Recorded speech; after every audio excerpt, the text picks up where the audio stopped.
2022లో release అయిన 'DJ Tillu' సినిమాతో హీరోగా మంచి గుర్తింపు సంపాదించుకున్న సిద్దు ప్రస్తుతం ఈ మూవీకి సీక్వెల్‌గా 'టిల్లు స్క్వేర్' మూవీతో ప్రేక్షకుల ముందుకి వచ్చాడు.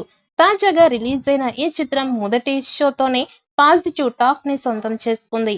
బాక్సాఫీస్ వద్ద దండయాత్ర చేస్తూ వారం రోజులలోపే 100 కోట్ల దిశగా అడుగులు వేస్తోంది.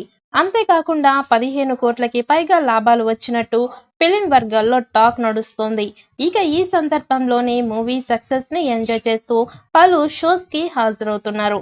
తాజాగా ఒక ఇంటర్వ్యూలో పాల్గొన్న సిద్దు టిల్లు పార్ట్ 3 పై ఇంట్రెస్టింగ్ కామెంట్ చేశారు. డీజే టిల్లు కథ ఒక అమ్మాయి మోసం చేసే పాయింట్ పైన సాగుతుంది. టిల్లు స్క్వేర్ కూడా అంతే. కానీ టిల్లు క్యూబ్ మాత్రం డిఫరెంట్ గా ఉంటుంది. ఇందులో టిల్లుకి సూపర్ మ్యాన్ పవర్స్ వస్తే ఏం చేస్తాడు అనే పాయింట్ పైన కథ రన్ అవుతుంది. ఈ స్క్రిప్ట్ త్వరలోనే స్టార్ట్ అవుతుంది అంటూ చెప్పుకొచ్చారు. ఇక టిల్లు 3లో కథతో పాటు కథనం కూడా చాలా కొత్తగా ఉంటుందట. 2 పార్ట్స్ లో అమ్మాయి చేత మోసపోయే అబ్బాయిగా కనిపించిన సిద్దు పార్ట్ 3లో మాత్రం సూపర్ మ్యాన్ క్యారెక్టర్ లో సరికొత్తగా అలరించడానికి సిద్ధమవుతున్నాడు. ఇక సూపర్ మ్యాన్ కాన్సెప్ట్ తో వినోదం పంచడానికి రెడీ అవుతున్నాడు. ఈ సినిమాలో హీరోయిన్ ఎవరు, నటీనటులు ఎవరు ఉంటారు అన్నది త్వరలోనే తెలియనుంది. ఇక ప్రస్తుతం టిల్లు 2 విజయంతో ఉన్న మేకర్స్ త్వరలోనే టిల్లు 3 మీద ఫోకస్ చేయనున్నారు.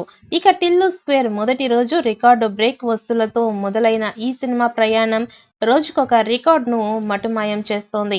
ఇక తాజాగా ఈ సినిమా ఓటీటీ రిలీజ్ డేట్ ఖరారయ్యింది. ఈ సినిమా ఈ నెల 19వ తేదీన నెట్‌ఫ్లిక్స్ లో స్ట్రీమింగ్ కానున్నట్టు సమాచారం. ఈ సినిమా ఓటీటీ డిజిటల్ రైట్స్ ని నెట్‌ఫ్లిక్స్ దాదాపు 15 కోట్లకు అమ్ముడుపోయినట్లుగా సమాచారం. అంతేకాదు ఈ సినిమా శాటిలైట్ రైట్స్ మాత్రం దాదాపు 5 కోట్లకు సోల్డ్ అయినట్లు ట్రేడ్ వర్గాలు చెప్తున్నాయి. ఈ సినిమా శాటిలైట్ హక్కులు ప్రముఖ టీవీ కొనుగోలు చేసింది. సిద్దు జొన్నలగడ్డ విషయానికి వస్తే ఒక్కో హీరోకు ఒక్కొక్క మూవీ లైఫ్ ఇస్తూ ఉంటుంది. అలా సిద్దు జొన్నలగడ్డకు డీజే టిల్లు మూవీ మంచి గుర్తింపుతో పాటు ఒక ఓవర్ నైట్ స్టార్ ను చేసేసింది. టిల్లు బ్రాండ్ తో ఈ సినిమా 3 రోజుల్లోనే అన్ని రికార్డులను బద్దలు కొట్టింది.